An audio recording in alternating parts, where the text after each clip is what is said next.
Hey, Casas Adobe's Pastor John here with a quick take. So, this Sunday, we're going to be talking about salt and light. Why, what does that mean? Well, have you ever heard the phrase like thoughts and prayers? Like, oh, you're in my thoughts and prayers, or something bad happens. And, oh, you're my thoughts and prayers. And it just becomes sort of uh, cliche, something sort of meaningless. And it's gotten to the point now where you'll see people on social media saying, "We don't need thoughts and prayers. We don't need your thoughts and prayers." The thing is that thoughts and prayers are meaningful, but they have to be in action. It's about taking it in and living it. And so just saying words doesn't give meaning. It's like food. Sometimes food just doesn't have the same thing unless it has some salt. You don't want too much salt because it actually turns out to be bad for you.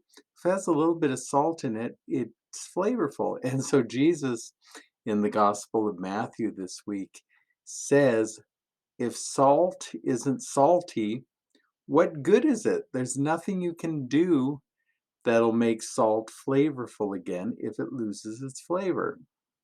And that's sort of what he's saying about our lives. It's like if our lives become meaningless and we don't do anything with gusto and living into the word, then it's meaningless.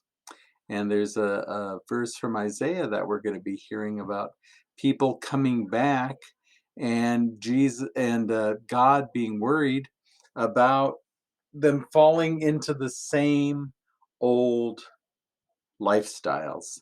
Here they are coming back into something new and they're going to fall back into the same old thing.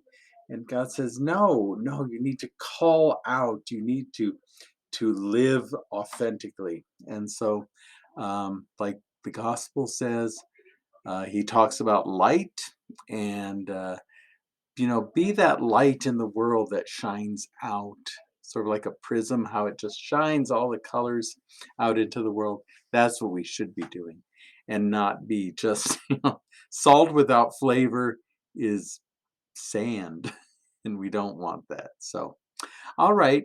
So in Fun Day School, we will be talking about this. It's also Candlemas time, so we'll be talking about what that means. And we also have some guiding in our community and what that means. How do we bring that flavor into Casas Adobes? So I hope you will be with us Sunday. As always, I want you to be safe, be well, and of course, be a blessing. Be flavorful. Don't be salty. If you're salty, that's not a good thing. But be flavorful. Bring flavor into life. Peace.